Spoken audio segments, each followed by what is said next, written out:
Circumstances distort perspectives, and perceptions are ruined by bad expectations. See, past progress is evidence for future accomplishments. If you succeeded at something in the past, all you have to do is reinforce those same inputs and you'll get similar outputs. The problem is, our circumstances can distort that perspective. If I look at my circumstances, like the opponent I'm facing or the obstacles in my path, as I look at my circumstances and focus on them, it brings with it a sense of doubt. Because doubt is focusing on the evidence that denies my belief. So if I focus on my opponent, I can see, man, this guy's strong, this guy's prepared. If I look at my obstacle and I focus on it, I can look at how hard it is to go over it, how much effort and energy is required. And guess what? That focus, that doubt, brings with it negative expectations. And those expectations distort my perception. Your perception is what you notice and how you choose to respond to it. So instead of looking at my past progress I made or the successes I had in the past, my perception is based upon negative expectations. Is based upon the circumstance and the obstacle in my way. As I notice that, well, now I'm going to respond in a different way. I'm going to respond in a way that's inconsistent to the results I'm capable of because I'm focused on negative expectations. So what should we do? How can we have a better perspective? How can we form a better perception? And one answer is your awareness. See, the side you focus on is the awareness you have. Everything in life has a positive and a negative aspect to it. And it's the side we choose to focus on that gets amplified in our life. That's the side we tend to believe. So if something happens to me and I look at the positive of what happened, hey, I got stronger. Hey, I got wiser. Hey, this was a good test of my character. As I focus on the positive, I then have energy towards that positive aspect. And whatever you have energy towards, you're going to believe more. You're going to desire more. So as I focus on the positive, I become more aware of its benefits, and that brings with it a sense of belief and a different perception of what happened to me based on what I looked at. So as I look at the positive, I know I'm going to respond in a better way. I'm going to respond in a more positive and productive way than if I look at the negative aspect of the thing that happened to me. And that produces faith, because faith is focusing on the evidence that proves my belief. And sometimes the evidence is the belief itself. It's the fact that you can have a positive expectation towards it, is the belief you can focus on and build faith within yourself. I love the story in Matthew 14 where Jesus was walking on water and Peter was like, hey, can I walk on water too? And Jesus said, come. So Peter comes, walks on water, and as he's looking at Jesus, he's walking on the water. However, when he looked towards the wind and the waves and he noticed that, he focused on that, he then had doubt and he fell in the water. And Jesus said, he put out his hand and grabbed him and said, man, why did you doubt? Why are you so little faith? Why were you looking at evidence that denies the belief you had instead of having your eyes on me? In a sense, that's what he's saying. The thing about this is Jesus was right next to him. It says he stretched out his hand and grabbed him. As in, Jesus was right in arm's reach of Peter, yet Peter still chose to doubt by looking at the things that would deny the fact that he could walk on water. And that's what so many people do. Their success is right in front of them. They just have to grab it. They just have to continue to put in the inputs so they can get their desired outcome. But that's what we fail to do. Instead of looking at the fact that we're so close to accomplishing what we want to accomplish, so close to reaching our goals, we look at the thing in our way. We look at the circumstances we have to now overcome.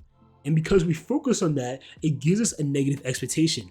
Man, is this worth it? Man, can I actually do this? Producing doubt within ourselves, and that hurts our perception. So now we're going to respond in a way that's once again inconsistent to what we're capable of.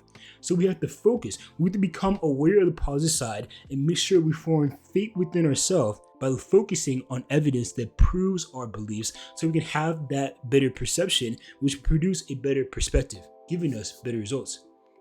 Now, another thing we need to do is improve our mental state. So your mental state is what I call the environment of your mind. We all know that our environment produces self-control, as in better environment, better self-control. Worse environment, worse self-control.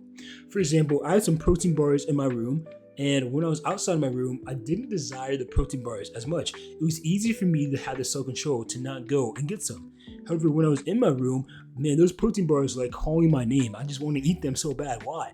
because they're within my environment. They're within my reach. So now it takes more self-control to act in a way that's inconsistent to what my fleshly desires are. And that's the same way with our mind. We have negative thoughts within our mind, and when they're in our mind, they're in our environment. So now it's easy for us to grab it. It's hard for us not to meditate on those thoughts because that's what's filling our mind. So we have to have a better environment. What did I do? Well, I ate the protein bars. And after I ate them, I desired them less. I had more self-control to not go and get protein bars from the store, to not get protein bars from somewhere else. Why? Because it takes more effort to get them. They're not in my environment. In the same way, if we don't have negative thoughts in our mind, then we have to think about what's positive. If I can't do wrong, I have to do right. So if we remove the negative thoughts within our mind and get rid of them, like I got rid of the protein bars by eating them, well, now it's easy to have the self-control to have better thoughts. And when you have better thoughts, you can then use those thoughts to form positive expectations, which once again is a future imagined outcome. Is what you make up in your mind about the future. However, because so many people have their mental state full of negativity, it's hard for them to expect good things in the future, because by their negative thoughts, they're convincing themselves to doubt themselves. They're convincing themselves to focus on stuff that denies what they're actually capable of. But when we take those thoughts out and focus on the positive, now it's very easy to have positive expectations because that's all is available to us. So what does this process look like? Well, it's this framework I got from my pastor called ACT, A-C-T, Awareness, Capture, Trade. We talked about awareness, how awareness is what you notice. You know, if I'm looking at the couch, I'm becoming aware of the couch that's in front of me. I love what Tony Robbins says. He said, we don't experience life. We experience the life we focus on. As in, at all times, there's like millions of things we could be focusing on. Whatever we choose to focus on, that's where awareness is, and that's the life we're experiencing.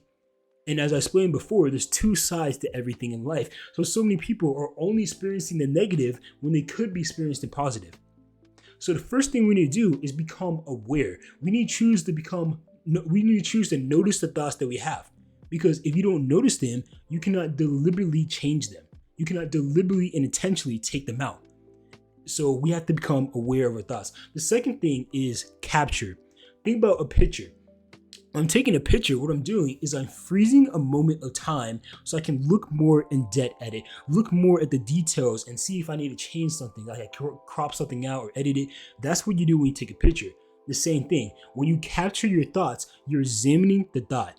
Is this a profitable thought to have, or is this a negative thought to have? Does it fuel better expectations, which produce better perceptions, or is it vice versa? And that's what we need to do. We need to become aware of thoughts so that we can capture them, we can freeze them and examine them. And then when we examine them and find out, this thought is unproductive, this thought is not profitable, then we can trade it out, which is the last step, trade. That's when we exchange the thought for something else. We can't just remove the thought, we have to replace it with something else, because guess what? Even though your mind has thousands upon thousands of thoughts every day, it can only focus on one thought at a time. So if I trade out the negative and I exchange with it a positive thought, now my mind's focused on the positive thought, which will give me a better expectation, give me a better perception, and producing better perspectives within me, which ultimately give me better results because I'll have more consistent actions. That's why it's so important to take control of your mental state, to make sure your thoughts are positive consistently, because they'll produce consistent actions. And that's why so many people are not consistent, because they are feelings based instead of action based. What does that mean? Well, your feeling is your awareness of your emotion. It's when you become aware of what emotion you have. Your emotion is an automatic reaction. You normally can't control it. You know, if someone like punches me in the face or something, I'm probably gonna have the emotion of anger or frustration rise up, right? That's not bad. It's just an automatic reaction. However, when you become aware of that and you feel angry, you feel frustrated, that is your feeling. Next is your expression, is how you choose to respond to that feeling. So when I feel angry, when I feel frustrated, do I choose to respond in a positive way, as in inconsistent to the reality I'm experiencing of anger? Or do I choose to let my feelings control my expression? Feelings control my actions. And that's what so many people do. They feel angry, so they think, hey, I have to now respond in an angry way.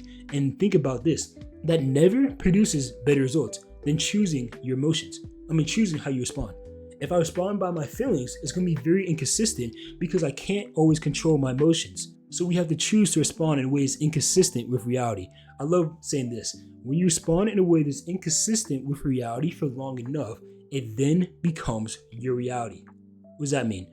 Well, I love this proverb in Proverb, I believe 10. It says, even in laughter, the heart may sorrow. That shows us that your outward expressions don't have to be consistent with inward realities. If you are sorrowful, you can still act happy. If you're tired, you can still work hard. And when you act in that way for long enough, that then becomes reality. So even though I had the emotion and the feeling of anger or tiredness or sorrow, if I choose to act happy, I then become happy. Because I'm acting in ways inconsistent with my reality, I am sad. But by doing that, I now become happy. And that's what we need to do. We can't allow our emotions to dictate our actions. We have to be able to consistently respond in the way that's inconsistent, because inconsistent responses produces consistent results. When you choose to respond in a way despite how you feel, you'll get better results. And that's the same way with our mind. If we have negative thoughts, but we choose to respond in a positive way to those negative thoughts, we'll get more consistent results than just choosing to act in accordance with our thoughts.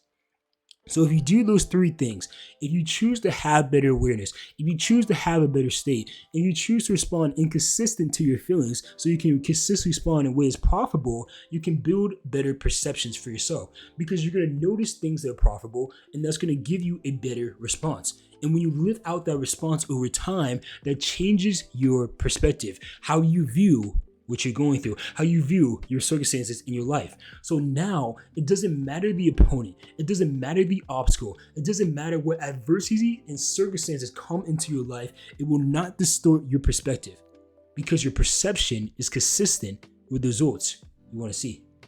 Thank you guys for watching. If you like this type of content, feel free to subscribe. That was a lot of talking. And if you want to learn how to become influential, read this book. It's called Controlling the Controllables, How Anyone Can Become Influential. You can find it on my website at Austin Murray. And thank you guys for watching once again.